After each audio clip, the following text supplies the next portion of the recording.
فرزند زہرا یہ حالات برے ہیں۔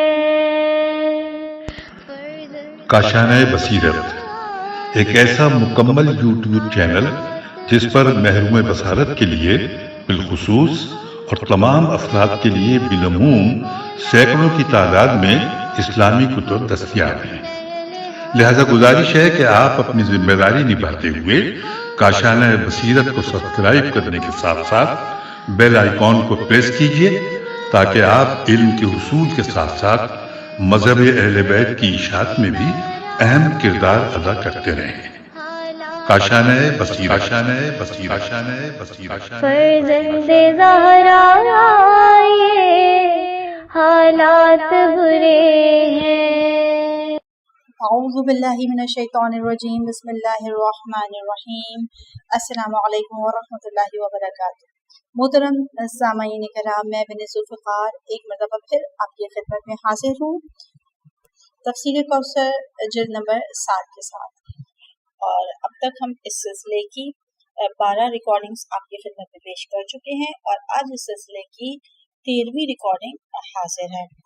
آج سے ہم سورہ فاطر کی ابتدا کریں گے، تو آئیے اللہ عز و جل کے نام سے شروع کرتے ہیں۔ بسم اللہ الرحمن الرحیم۔ سورہ فاطر کا پہلے مختصر سا تعارف ہے، پیج نمبر 189 سے ابتدا ہو رہی ہے۔ پہلے میں تعارف پڑھتی ہوں، پھر ہم آیات کی طرف چلیں گے۔ اس سورہ کے نام کے حوالے سے لکھا ہے کہ اس سورہ مبارکہ کے شروع میں الفاظ فاطر السماوات آئے ہیں، اس لیے سورہ مبارکہ کا نام فاطر ہو گیا۔ نیز اس سورہ مبارکہ کو سورہ ملائکہ بھی کہتے ہیں، چونکہ شروع کی آیات میں الفاظ جاعل الملائکۃ آئے ہیں۔ یہ سورۃ المبارکہ چونکہ مکی ہے، اس لیے اس سورہ کے مضامین میں مکی فضا دکھائی دیتی ہے، یعنی بیشتر آیات اللہ تعالیٰ کی وحدانیت، ربوبیت اور تدبیری آیات کے بیان پر مشتمل ہے۔ سورہ فاطر اور سورہ سبا کو حمدین کہتے ہیں، چونکہ دونوں سوروں کی ابتدا الحمدللہ سے ہوئی ہے۔ بسم اللہ الرحمن الرحیم۔ الحمد للہ فاطر السماوات والارض جاعل الملائکۃ رسلا اولی اجنحۃ مثنی وثلاث ورباع یزید فی الخلق ما یشاء ان اللہ علی کل شیء قدیر۔ ثناء کامل اللہ کے لیے ہے جو آسمان اور زمین کا ایجاد کرنے والا، نیز فرشتوں کو پیام رساں بنانے والا ہے، جن کے 2 3 اور 4 پر ہیں۔ وہ جیسے چاہتا ہے مخلوقات میں اضافہ فرماتا ہے، یقیناً اللہ ہر چیز پر قادر ہے۔ اس آیت کی تفسیر کچھ اس طرح سے: الحمدللہ فاطر السماوات والارض، یعنی حمد و ثنا کے لائق وہی ذات ہے جس نے بدن عدم کو چیر کر اس سے آسمانوں اور زمین میں مشتمل ایک کائنات کو وجود دیا۔ فطر کے لغوی معنی شگافتہ کرنے کے ہیں۔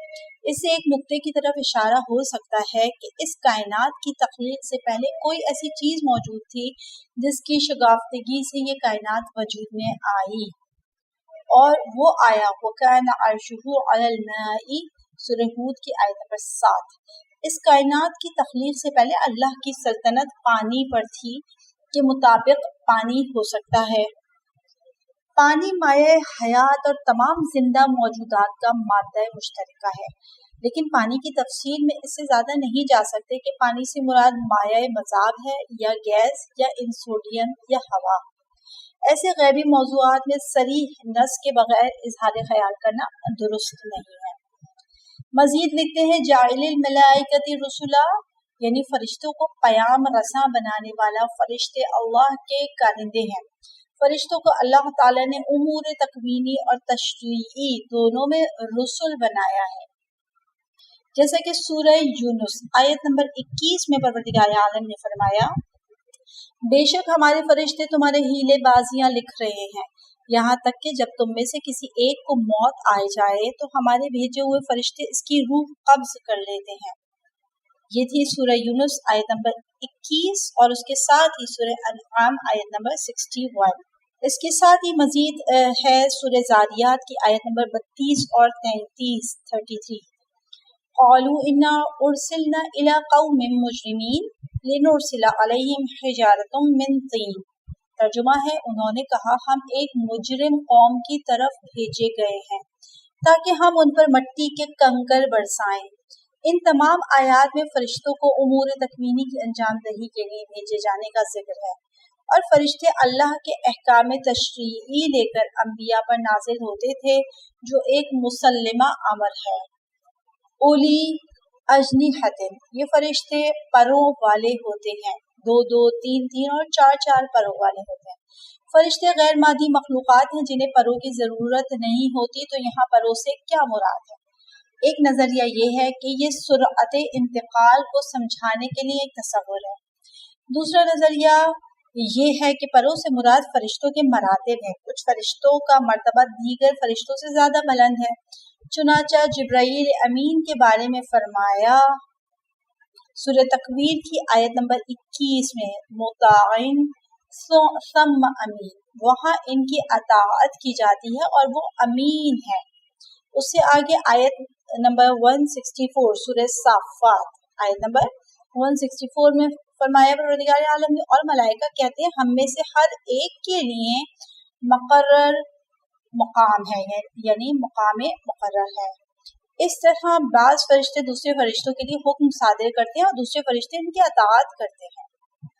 مزید لکھتے ہیں یزید فی الخلق ما یشاء، عالم ملائکہ میں تخلیق کا سلسلہ جاری ہے۔ آنن فانن فرشتے خلق ہو رہے ہیں، تخلیق کا سلسلہ ختم نہیں ہوا، کیونکہ سرچشمہ فیض سے فیض منقطع نہیں ہو سکتا۔ سورہ رحمان کی آیت نمبر 29 میں جیسے پروردگار عالم نے فرمایا کل یوم هو فی شأن، وہ ہر روز ایک نئی کرشمہ سازی میں ہے۔ جیسا کہ حدیث شریف میں آیا ہے اللہ عز و جل کی مخلوقات میں فرشتوں سے زیادہ کوئی مخلوق نہیں ہے۔ نیز حدیث میں آیا ہے لوگوں میں سے کوئی ایسا نہیں ہے جس کے فرشتوں میں سے محافظین نہ ہو جو اسے کسی کنویں میں گرنے یا اس پر کوئی دیوار گرنے یا کسی برائی میں مبتلا ہونے سے بچاتے ہیں۔ جب اس کی موت آ جاتی ہے تو فرشتے اسے اپنے حال پر چھوڑ دیتے ہیں۔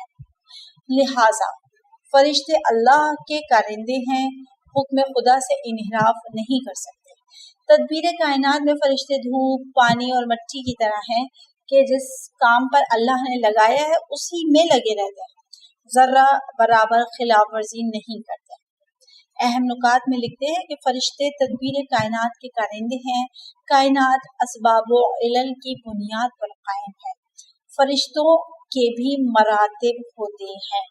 ما يفتح الله للناس من رحمة فلا ممسك لها وما يمسك فلا مرسل له من بعده وهو العزيز الحكيم۔ لوگوں کے لیے جو رحمت کا دروازہ اللہ کھولے اسے کوئی روکنے والا نہیں، اور جسے وہ بند کر دے اسے اللہ کے بعد کوئی کھولنے والا نہیں، اور وہ بڑا غالب آنے والا، حکمت والا ہے۔ اس آیت کی تفسیر میں اس طرح سے لکھا ہے، آیت نمبر 2 کی تفسیر کچھ اس طرح سے ہے، ما یفتح اللہ للناس من رحمہ، اللہ تعالیٰ کے پاس ہی تمام رحمتوں کے خزانے موجود ہیں۔ جیسا کہ سورہ منافقون آیت نمبر 7 میں پروردگار عالم نے فرمایا وَلِلَّهِ خَزَائِنُ السَّمَاوَاتِ وَالْأَرْضِ، حالانکہ آسمانوں اور زمین کے خزانوں کا مالک اللہ ہی ہے۔ اسی طرح سورہ ہجر کی آیت نمبر 21 میں پروردگار عالم نے فرمایا وَإِن مِّن شَيْءٍ إِلَّا عِندِنَا خَزَائِنُهُ، اور کوئی چیز ایسی نہیں جس کے خزانے ہمارے پاس نہ ہوں۔ اور یہ بات معقول اور ممکن بھی نہیں کہ اللہ سے ہٹ کر کسی کے پاس کوئی خزانہ موجود ہو۔ جب تمام خزانوں کا مالک صرف اللہ ہے تو ان خزانوں کا کھولنے والا بھی صرف اللہ ہی ہو سکتا ہے۔ من رحمتن کی تعبیر میں اطلاق و شمول ہے، جس میں تمام قسم کی رحمتیں شامل ہیں۔ مزید لکھتے ہیں فلا ممسک لہا، اللہ کی طرف سے جب رحمتوں کا دروازہ کھول دیا جائے گا تو اللہ کے مقابلے میں کون آ سکتا ہے جو اسے بند کر دے۔ وما یمسک فلا مرسل لہ من بعدہ، کون سی طاقت ہے جو اللہ کے مقابلے آ کر اس کے بند کیے ہوئے ہوئے کو کھول دے۔ اسی لیے مومن صرف اسی سے امید رکھتا ہے، اسی کے در پر دستک دیتا ہے اور اسی سے خوف کھاتا ہے۔ چنانچہ حضرت امام حسین کی دعائے عرفہ میں مذکور ہے، جس نے تجھے پایا اس نے کیا کھویا، اور جس نے تجھے کھویا اس نے کیا پایا۔ وَهُوَ الْعَزِيزُ الْحَكِيمُ، وہ بالا دست ہے، اس کے قبضہ قدرت میں ہر چیز ہے، وہ غالب آنے والا ہے، کسی سے مغلوب نہیں ہوگا، وہ حکیم ہے، اپنی حکمت کے تحت اہل کو دیتا ہے، نہ اہل سے روکتا ہے۔ یہ آیات مشرکین کے ان عقائد کی رد میں ہے جن کے تحت وہ غیر اللہ سے روزگار، اولاد، دولت اور شفا وغیرہ کی توقع رکھتے تھے۔ اہم نکات میں لکھتے ہیں کہ غیر اللہ سے امیدیں وابستہ کرنا ایک واہمہ ہے، اور تمام خزانوں کا کھولنا بند کرنا صرف اللہ کے ہاتھ میں ہے۔ يا أيها الناس اذكروا نعمة الله عليكم هل من خالق غير الله يرزقكم من السماء والأرض لا إله إلا هو فأنا تؤفكون۔ اے لوگو، اللہ کے تم پر جو احسانات ہیں انہیں یاد کرو۔ کیا اللہ کے سوا کوئی اور خالق ہے جو آسمان اور زمین سے تمہیں رزق دے؟ اس کے سوا کوئی معبود نہیں، بس تم کہاں الٹے پھرے جا رہے ہو۔ اس آیت کی تفسیر کچھ اس طرح سے ہے، یا ایھا الناس اذکروا نعمت اللہ علیکم۔ خطاب عامۃ الناس سے ہے جو اللہ کی طرف سے ملنے والی نعمتوں کی نسبت غیر اللہ کی طرف دیتے ہیں، جس کے ہاتھ میں کچھ نہیں ہے، اس کے دروازے پر جاتے ہیں۔ نعمت اللہ دیتا ہے، پوجا دوسروں کی کرتے ہیں۔ ہر من خالق غیر اللہ یرزقکم، ہے کوئی خالق سوائے اللہ کے جو تمہیں روزی دے؟ مشرکین اللہ کو خالق مانتے تھے مگر یہ عقیدہ رکھتے تھے کہ رزق دینے کا کام دوسروں کو سونپا گیا ہے۔ اب اللہ رزق نہیں دیتا، دوسرے رزق دیتے ہیں۔ اس آیت میں یہ بات واضح فرما دی کہ خالق ہی رازق ہے۔ حل من خالق غیر اللہ یرزقکم، کیا اللہ کے علاوہ کوئی خالق ہے جو تمہیں رزق دے؟ اس سے واضح ہو گیا کہ خالق ہی رازق ہو سکتا ہے، اور خالقیت اور رازقیت میں تفریق ممکن نہیں ہے۔ رازقیت تخلیق مسلسل سے عبارت ہے، خالق ہی دانے کا سینہ چاک کر کے روزی دیتا ہے۔ مزید لکھتے ہیں، لا الہ الا ہو، بس معبود وہی ہوتا ہے جو خالق اور رازق ہے۔ اس کے علاوہ دوسروں کے پاس خالقیت کا اختیار نہیں ہے تو رزق دینے کا بھی اختیار نہیں ہے۔ ان کی پوجا کر کے کیا حاصل کر سکو گے؟ فَأَنَّا تُؤْفَكُونَ، پھر تم کہاں الٹے پھرے جا رہے ہو؟ جس کے پاس سب کچھ ہے اس کا دروازہ چھوڑ کر ایسوں کے دروازے پر جاتے ہو جن کے پاس کچھ بھی نہیں ہے۔ اہم نکات میں ایک نقطہ لکھتے ہیں کہ خالق ہی رازق ہوتا ہے، خالقیت اور رازقیت قابل تفریق نہیں ہے۔ وَإِن يُكَذِّبُوكَ فَقَدْ كُذِّبَتْ رُسُلٌ مِّن قَبْلِكَ وَإِلَى اللَّهِ تُرْجَعُ الْأُمُورُ۔ اور اگر یہ لوگ آپ کی تکذیب کرتے ہیں تو آپ سے پہلے بھی رسولوں کی تکذیب ہوئی ہے، اور تمام امور کی بازگشت اللہ ہی کی طرف ہے۔ اس آیت کی تفسیر کچھ اس طرح سے ہے، اگر یہ لوگ آپ کو جھٹلاتے ہیں تو آپ پہلے رسول نہیں ہیں جو جھٹلائے گئے۔ جو لوگ حق کو بارے گراں سمجھتے ہیں وہ حق والوں کو جھٹلایا کرتے ہیں۔ وَإِلَى اللَّهِ تُرْجَعُ الْأُمُورُ، تمام امور کی بازگشت جب اللہ کی طرف ہے تو وہ دن دور نہیں ان کے انہی تکذیبی جرائم کا محاسبہ ہوگا۔ اس میں رسالت مآب کے لیے تسلی اور خوشخبری ہے۔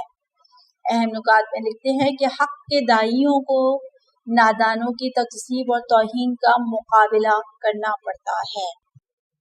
يا أيها الناس إن وعد الله حق فلا تغرنكم الحياة الدنيا ولا يغرنكم بالله الغرور۔ اے لوگو، اللہ کا وعدہ یقیناً سچا ہے، لہٰذا دنیا کی زندگی تمہیں دھوکے میں نہ ڈالے اور نہ ہی وہ دغا باز شیطان اللہ کے بارے میں تمہیں فریب دینے پائے۔ اس آیت کی تفسیر، میں لکھتے ہیں یا ایھا الناس ان وعد اللہ حق، یعنی اللہ کی طرف سے جو وعدہ ثواب اور عطاب، روز حساب اور اس عارضی زندگی کے بعد ایک ابدی زندگی کا وعدہ ہے وہ برحق ہے۔ اس کے مقابلے میں دنیاوی زندگی ایک سراب سے زیادہ نہیں۔ اس عارضی چند روزہ زندگی کے دھوکے میں نہ آنا، ولا یغرنکم باللہ الغرور، نہ ہی دھوکے باز شیطان تمہیں دھوکہ دینے پائے جو تمہیں چند روزہ زندگی کو ابدی زندگی پر ترجیح دینے کے لیے آمادہ کرتا ہے۔ وہ بڑا دھوکے باز ہے، شیطان تمہیں دھوکہ اس طرح دے گا کہ اللہ کو تمہاری عبادت کی کیا ضرورت ہے، اللہ معاف کرنے والا ہے۔ جب کسی اسلامی قانون کی پابندی کی بات ثابت ہوتی ہے تو یہ شیطانی آواز آتی ہے، اللہ اس قدر سختی نہیں کرتا۔ ان الشیطان لکم عدو فاتخذوه عدوا انما يدعو حزبه ليكونوا من اصحاب السعیر۔ شیطان یقیناً تمہارا دشمن ہے، بس تم اسے دشمن سمجھو، بے شک وہ اپنے گروہ کو صرف اس لیے دعوت دیتا ہے تاکہ وہ لوگ اہل جہنم میں شامل ہو جائیں۔ تفسیر ان الشیطان لکم عدو، شیطان کی عداوت کوئی ڈھکی چھپی نہیں ہے۔ اس دشمن نے تمہارے باپ آدم کو دھوکہ دیا اور نسل آدم کو گمراہ کرنا اس کی سرشت میں ہے۔ فاتخذوه عدوا، اس دشمن کو دشمن سمجھو۔ اتنی نادانی نہیں ہونی چاہیے کہ دوست اور دشمن کی پہچان نہ ہو۔ حیوانات بھی اپنے دشمن کو خوب پہچان لیتے ہیں اور اس سے دور بھاگ جاتے ہیں۔ انما یدعو حزبہ، شیطان اللہ کے خاص بندوں کو گمراہ نہیں کر سکتا۔ شیطان کا اپنا ایک حزب ہے، جو شخص اس کے حزب میں داخل ہو جاتا ہے اسے جہنم کی دعوت دیتا ہے، اسے ہوس پرستی کی دعوت دیتا ہے جس کا نتیجہ آتش جہنم ہے۔ اہم نکات میں 3 نقطے لکھتے ہیں۔ احکام خداوندی کی پابندی کو غیر ضروری سمجھنا شیطانی سوچ ہے، اور شیطان کے دھوکے میں آنے کی علامت ذاتی خواہشات کو آخرت پر ترجیح دینا ہے۔ مزید لکھتے ہیں شیطان صرف اپنے حزب کے ممبران کو گمراہ کر سکتا ہے۔ الذين كفروا لهم عذاب شديد والذين آمنوا وعملوا الصالحات لهم مغفرة وأجر كبير۔ جنہوں نے کفر کیا ان کے لیے شدید عذاب ہے، اور جو ایمان لائے اور نیک اعمال کرتے رہے ان کے لیے مغفرت اور بڑا اجر ہے۔ اس آیت کی تفسیر کچھ اس طرح سے ہے، الذین کفروا، جو لوگ شیطان کی دعوت قبول اور کفر اختیار کرتے ہیں ان کے لیے عذاب ہوگا، چونکہ وہ حزب اللہ سے نکل کر حزب شیطان میں داخل ہو گئے۔ والذین آمنوا، اور جو لوگ حزب رحمان میں رہیں گے ان کے لیے مغفرت اور اجر کبیر دونوں ہیں۔ ایمان اور عمل صالح کے 2 اثرات ہیں، ایک یہ کہ گناہ معاف ہو جاتے ہیں۔ ایمان بہت سے گناہوں کا کفارہ ہے۔ اگر زندگی بھر شرک کا ارتکاب کرتا رہا اور آخر عمر میں ایمان لے آیا تو تمام زندگی کا شرک معاف ہو جائے گا۔ اسی طرح عمل صالح کی وجہ سے بھی بہت سے گناہ دھل جاتے ہیں، جس کا اس سے بہت پہلے مختلف مقامات پر ذکر ہو چکا ہے۔ دوسرا اثر یہ ہے کہ اس کا عمل و ثواب ہے۔ افمن زین له سوء عمله فرآه حسنا فإن الله يضل من يشاء ويهدي من يشاء فلا تذهب نفسك عليهم حسرات إن الله عليم بما يصنعون۔ بھلا وہ شخص جس کے لیے اس کا برا عمل خوشنما بنا دیا گیا ہو اور وہ اسے اچھا سمجھنے لگا ہو، ہدایت یافتہ شخص کی طرح ہو سکتا ہے؟ بے شک اللہ جسے چاہتا ہے گمراہی میں ڈال دیتا ہے اور جسے چاہتا ہے ہدایت دیتا ہے۔ لہٰذا لوگوں پر افسوس میں آپ کی جان نہ چلی جائے، یہ جو کچھ کر رہے ہیں یقیناً اللہ کو اس کا خوب علم ہے۔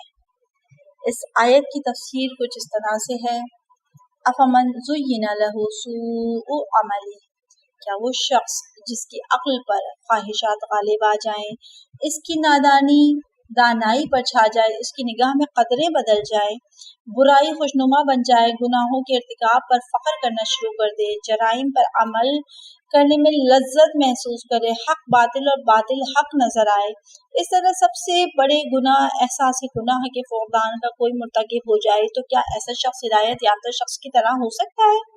ہرگز نہیں۔ فَإِنَّ اللَّهَ يُضِلُّ مَن يَشَاءُ، اللہ ایسی قدروں کے مالک افراد کو ہدایت نہیں دیتا بلکہ انہیں اپنے حال پر چھوڑ دیتا ہے۔ اللہ کی طرف سے ہدایت نہ ملنے کی صورت میں ضلالت کے علاوہ کوئی راستہ نہیں۔ وہ یہدی من یشاء، اللہ جسے چاہتا ہے ہدایت دیتا ہے اور جسے چاہتا ہے گمراہ کر دیتا ہے۔ اللہ کی چاہت اور مشیت اندھی بانٹ نہیں ہے، وہ اہل کو ہدایت دیتا ہے، نہ اہل کو جو ہدایت قبول نہیں کرتا نہ ہدایت قبول کرنے کی اہلیت رکھتا ہے۔ اس پر حجت پوری کرنے کے بعد جب وہ راہ راست پر نہیں آتا، اسے اس کے حال پر چھوڑ دیتا ہے اور ہدایت کا ہاتھ روک لیتا ہے۔ اس ہاتھ روکنے کو یضل کے ساتھ تعبیر فرمایا ہے، ورنہ ابتدا میں اللہ بلا وجہ کسی کو گمراہی میں نہیں ڈالتا۔ گمراہی و ضلالت اللہ کی ناپسندیدہ ہے، خود اللہ ناپسندیدہ چیز اختیار نہیں کرتا۔ فلا تذهب نفسك عليهم حسرات، ان کی گمراہی پر اپنی جان بھلانے کی ضرورت نہیں ہے، ان میں ہدایت کی اہلیت نہیں ہے، ورنہ ان پر اللہ تعالیٰ آپ سے زیادہ مہربان ہے۔ اگرچہ ابدی سعادت کا موقع ہاتھ سے دینا بہت حسرت و افسوسناک بات ہے، تاہم یہ لوگ اپنے اختیار سے کفر پر قائم رہنے میں مصر ہیں، تو ہم ان پر ہدایت جبراً مسلط نہیں کر سکتے، لہٰذا انہیں ان کے عمل کے ساتھ چھوڑ دینا پڑتا ہے۔ ان اللہ علیم بما یصنعون، چونکہ اللہ کو ان کے کرتوتوں کا بخوبی علم ہے، اس علم کے مطابق اللہ ان کے ساتھ سلوک کرتا ہے۔ اہم نکات میں لکھتے ہیں کہ سب سے بڑا گناہ احساس گناہ کا نہ ہونا ہے، ناقابل ہدایت کو اللہ اس کے حال پر چھوڑ دیتا ہے۔ رسول اللہ کی مہربان جان لوگوں کے گمراہ ہونے پر افسوس سے گھل جاتی ہے۔ واللہ الذی ارسل الرياح فتثير سحابا فسقناه الى بلد میت فاحیینا به الارض بعد موتها كذلك النشور، اور اللہ ہی ہواؤں کو بھیجتا ہے تو وہ بادل کو اٹھاتی ہیں، پھر ہم اسے ایک اجاڑ شہر کی طرف لے جاتے ہیں، پھر ہم اس سے زمین کو اس کی موت کے بعد زندہ کر دیتے ہیں، اس طرح روز قیامت اٹھنا ہوگا۔ اس کی تفسیر میں فقط ایک جملہ لکھا ہے کہ اس مضمون کی آیت کی تشریح سورہ اعراف کی آیت نمبر 57، سورہ روم کی آیت نمبر 48 سے 50 میں ہو چکی ہے، تو اگر کوئی اس سے استفادہ کرنا چاہے یعنی کہ معلوم کرنا چاہتا ہے تو وہ ان آیات کی طرف رجوع کر سکتا ہے، وہاں سے استفادہ کر سکتا ہے۔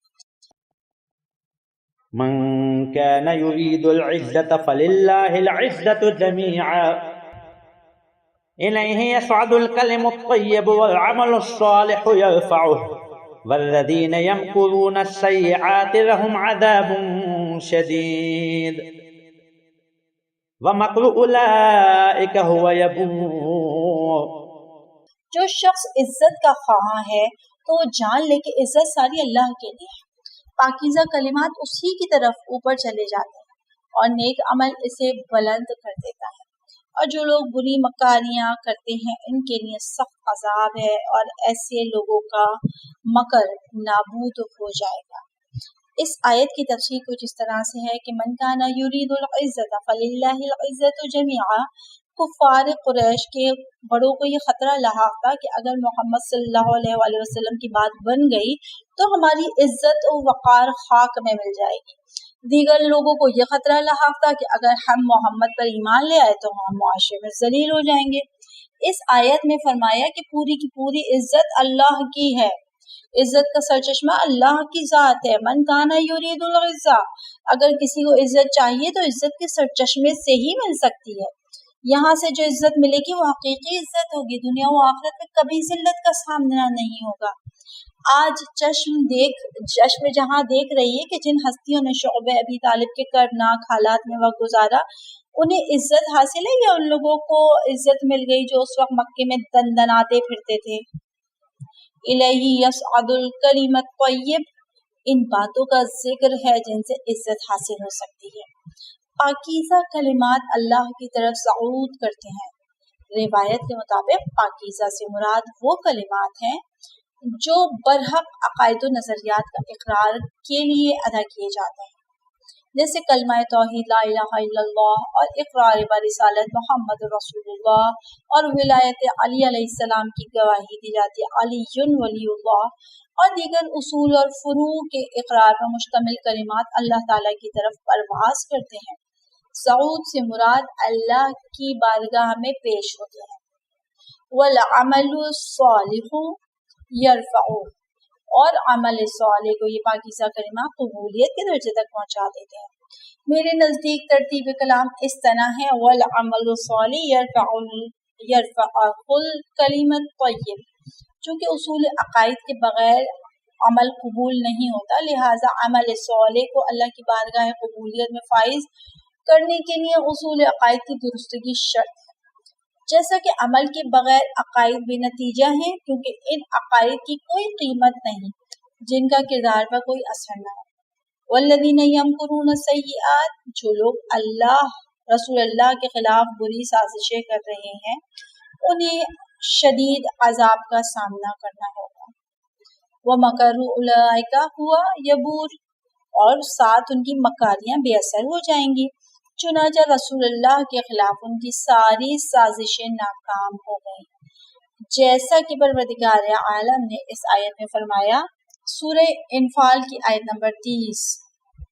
اور وہ وقت یاد کریں جب یہ کفار آپ کے خلاف تدبیر سوچ رہے تھے کہ آپ کو قید کر دیں یا آپ کو قتل کر دیں یا آپ کو نکال دیں، اور اپنی چال سوچ رہے تھے، اور اللہ اپنی تدبیر کر رہا تھا۔ اللہ سب سے بہتر تدبیر کرنے والا ہے۔ اہم نکات میں لکھتے ہیں کہ عزت کا سرچشمہ اللہ کی ذات ہے۔ فَلِلَّهِ الْعِزَّةُ جَمِيعًا، حقیقی عزت ایمان اور عمل صالح میں ہے۔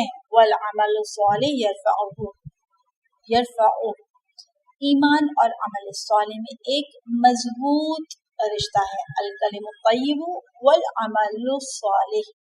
واللہ خلقکم من تراب ثم من نطفة ثم جعلكم أزواجا وما تحمل من أنثى ولا تضع إلا بعلمه وما يعمر من معمر ولا ينقص من عمره إلا في كتاب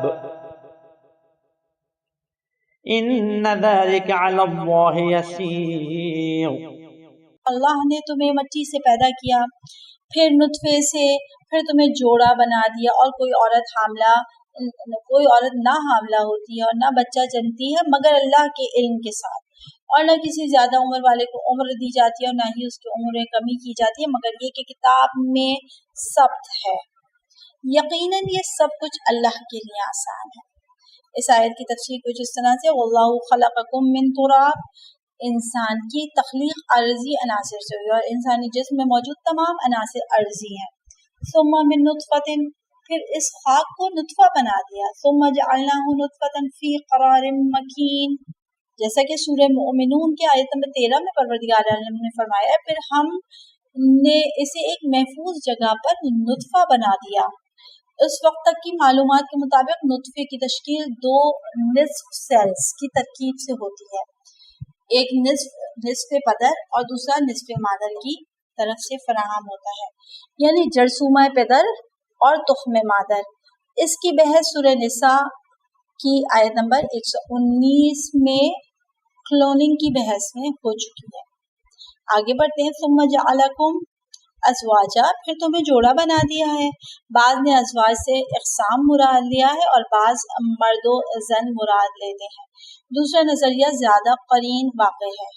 ما تحمل من انثى ولا تضع الا بعلمه، اس جملے میں لفظ انثى میں انسان، حیوانات اور پرندے سب شامل ہیں۔ پرندوں کا انڈے دینا بچہ جننے کی طرح ہے۔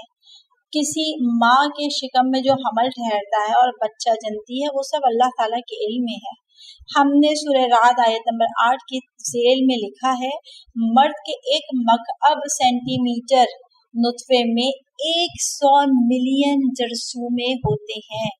یہ بات صرف اللہ جانتا ہے کہ ان 100 ملین جرثوموں میں سے کون سا جرثومہ تخم مادر کے ساتھ جفت ہونے میں کامیاب ہونے والا ہے۔ اللہ ہی کے علم میں ہے آنے والا بچہ ان 100 ملین خاصیتوں میں سے کس خاصیت کا حامل ہے، چونکہ ان 100 ملین جرثوموں میں سے ہر ایک کی خاصیت جدا ہے۔ وہ کون سا محرک ہے جس کے تحت یہ جرثومے تخم مادر کی طرف دوڑتے ہیں اور اس میں داخل ہونے کی کوشش کرتے ہیں۔ انسان تو جانداروں کی کائنات میں ہر مادے کو جاننے سے قاصر ہے، یہ کیسے جان سکتا ہے کہ ہر مادہ کیا اٹھانے والی ہے؟ اگر رحم میں تخلیق کی تکمیل کے بعد انسان کو کچھ علم حاصل ہوا ہے تو یہ اعتراض وارد نہیں ہوتا کہ رحم کا حال تو انسان بھی جاننے لگا ہے۔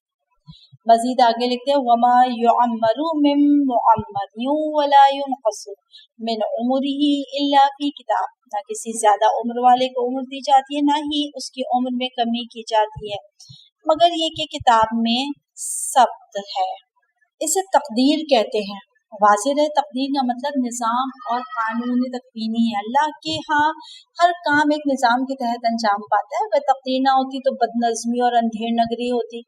تقدیر کا مطلب جبر نہیں ہے بلکہ تقدیر کا مطلب اللہ کی طرف سے تقنین و تنظیم ہے اور بندوں کی طرف سے اختیار و انتخاب ہے۔ اگر کسی کے لیے ایک تقدیر ہوتی تو جبر ہوتا، جبکہ ایسا نہیں بلکہ ہر شخص کے بہت سے مقدرات میں سے ایک انتخاب کرنا ہے۔ حضرت علی، چنانچہ حضرت علی ایک ایسی دیوار سے ہٹ گئے جو گرنے والی تھی تو لوگوں نے کہا کیا آپ تقدیر خدا سے بھاگ رہے ہیں؟ تو مولا نے فرمایا میں اللہ کی تقدیر سے اللہ کی تقدیر کی طرف بھاگ رہا ہوں۔ سبحان اللہ۔ البتہ اللہ کی کتاب لوح محفوظ میں یہ بات درج ہے کہ انسان اپنے ارادہ و اختیار سے کون سا راستہ اختیار کرنے والا ہے، کن حالات سے دوچار رہے گا، کون سے علل و اسباب کے تحت کیا عمر پانے والا ہے۔ چنانچہ حدیث رسول اللہ صلی اللہ علیہ وآلہ وسلم میں آیا ہے صدقہ اور صلہ رحم سے ملک آباد اور عمر میں اضافہ ہو جاتا ہے۔ مزید حدیث میں آیا ہے کہ جو بقا چاہتا ہے اگرچہ بقا ہے نہیں تو اسے چاہیے کہ کھانا سویرے کھائے، جوتے بہتر طریقے سے پہنے اور ہلکی چادر اوڑھے، عورتوں کے پاس کم جائے۔ رسول اللہ سے سوال کیا گیا یا رسول اللہ ہلکی چادر سے کیا مراد ہے؟ آپ نے فرمایا کم قرض لینا۔ مزید لکھتے ہیں تفسیر کے ضمن میں کہ ان ذالک علی اللہ یسیر، کائنات ایک نظام و قانون کے تحت چلانا اللہ کے لیے کوئی مشکل کام نہیں ہے۔ مشکل اور آسان کا سوال وہاں آتا ہے جہاں کسی کام کو انجام دینے کے لیے علل و اسباب کو ذریعہ بنانا پڑتا ہے، لیکن اللہ تعالیٰ علل و اسباب کے ذریعے نہیں بلکہ اپنے ارادے کے ذریعے انجام دیتا ہے۔ انما امرہ اذا اراد شیئا ان یقول له کن فیکون، یہ ہے سورہ یاسین آیت نمبر 82۔ جب وہ کسی چیز کا ارادہ کر لیتا ہے تو بس اس کا امر یہ ہوتا ہے کہ اسے یہ کہے ہو جا، بس وہ ہو جاتی ہے۔ اہم نکات میں لکھتے ہیں پہلا نکتہ انسان خاکی مخلوق ہے، انسان میں موجود تمام عناصر عرضی ہیں۔ مخلوقات کے وجود میں آنے سے پہلے خدا ان سب کو جانتا ہے۔ اللہ کے وضع کردہ فزیکل قوانین کے تحت عمریں بڑھتی اور گھٹتی ہیں۔ وما يستوي البحران هذا عذب فرات سائغ شرابه وهذا ملح أجاج ومن كل تأكلون لحما طريا وتستخرجون حلية تلبسونها وترى الفلك فيه مواخر لتبتغوا من فضله ولعلكم تشكرون۔ اور دو سمندر برابر نہیں ہوتے، ایک شیریں پیاس بجھانے والا، پینے میں خوشگوار، اور دوسرا کھارا کڑوا، اور ہر ایک سے تم تازہ گوشت کھاتے کھاتے ہو۔ اور زیورات نکال کر پہنتے ہو، اور تم ان کشتیوں کو دیکھتے ہو جو پانی کو چیرتی چلی جاتی ہیں تاکہ تم اللہ کا فضل تلاش کرو اور شاید تم شکر گزار بن جاؤ۔ کچھ کلمات کی تشریح ہے۔ لفظ ہے فراتن۔ الفرات کے معنی نہایت شیریں پانی کے ہیں۔ سائغن، صاف، آسانی سے حلق سے نیچے اترنے کے معنوں میں ہے، یعنی گوارا ہونا۔ اجاجن، الاجاج کے معنی سخت، کھاری اور گرم پانی ہے۔ قرین کا مطلب تر و تازہ۔ مواخرہ، مخر کے معنی کشتی کا اپنے سینے سے پانی چیرنے کے ہیں، جمع مواخر ہے۔ اس آیت کی تفسیر کچھ اس طرح سے، تشریح کچھ اس طرح سے ہے، یا تفسیر کہہ لیجیے کچھ اس طرح سے ہے کہ وما یستوی البحرانی، دو سمندر ہیں، ایک کا پانی شیریں خوشگوار ہے اور دوسرے کا کھارا کڑوا ہے۔ یہ دو سمندر برابر نہیں ہو سکتے، اسی طرح مومن اور کافر بھی برابر نہیں ہو سکتے۔ مومن آب شیریں کی طرح ہے، دوسروں کے کام آنے والے معاشرے کو امن و خوشگوار بنانے والے ہوں گے، جبکہ کافر نامناسب خلق و خو اور معاشرے کی خوشگواری اور تلخی میں بدلنے والے ہوں گے۔ وَمِن كُلِّ تَأْكُلُونَ لَحْمًا طَرِيًّا، دونوں میں اس فرق کے باوجود ایسا ہوتا ہے کہ بعض فائدے دونوں سے یکساں طریقے سے اٹھائے جاتے ہیں۔ اس میں مچھلی کا تازہ گوشت، موتی، مونگے، کشتی رانی قابل ذکر ہے۔ اس آیت کی تفسیر یہ ہے کہ اس میں مومن اور کافر کا موازنہ نہیں ہے، بلکہ قدرت کے تدبیری امور پر مشتمل حکمت آمیز امور کا ذکر ہے۔ ایک طرف شیریں پانی ہے جو مایہ حیات ہے، مختلف نہروں اور زیر زمین آبی ذخائر کے ذریعے حیات آفرین کردار ادا کر رہا ہے۔ دوسری طرف سمندر کا کھارا پانی ہے جس نے سطح زمین کے اکثر حصوں کو اپنی لپیٹ میں لیا ہوا ہے، جس کا کردار شیریں پانی سے کم نہیں ہے، اور شیریں پانی فراہم کرنے کا بھی سرچشمہ یہی بحر بے گناہ ہے جس نے ابھی تک کرۂ ارض کو ہوا کی آلودگی سے پاک رکھا ہے۔ البتہ کرۂ ارض سے اٹھنے والی زہریلی گیسز سے اوزون متاثر ہو رہا ہے، اور یہ ظلم و جہول انسان کی اپنی کارستانی ہے۔ تأکلون لحما طریا، تازہ گوشت، شیریں پانی اور کھارا پانی دونوں سے حاصل کیا جاتا ہے۔ مچھلی کے گوشت کے ذکر کے ساتھ طری تازہ کی شرط سے معلوم ہوا کہ اس گوشت سے استفادہ کرنے کے لیے تازگی شرط ہے، اگر تازہ نہ ہو تو گوشت قابل استفادہ نہیں ہوتا۔ دوسری قابل توجہ بات یہ ہے کہ قرآن نے کھانے کے گوشت کا جب صریحاً ذکر کیا تو صرف دو قسم کے گوشت کا ذکر کیا، ایک مچھلی کا گوشت جس کا تازہ ہونا ضروری ہے، دوسرا پرندوں کا گوشت۔ وَلَحْمِ طَيْرٍ مِّمَّا يَشْتَهُونَ، سورہ واقعہ آیت نمبر 21، اور پرندوں کا گوشت لیے جس کی وہ خواہش کریں۔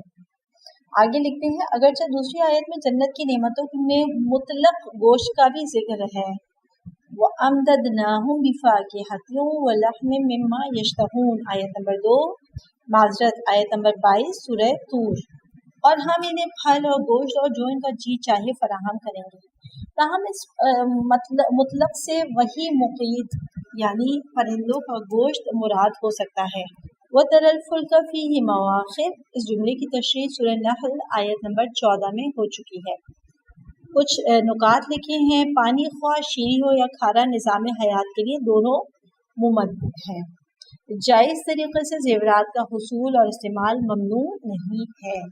سمندری گوشت تازہ ہونا چاہیے۔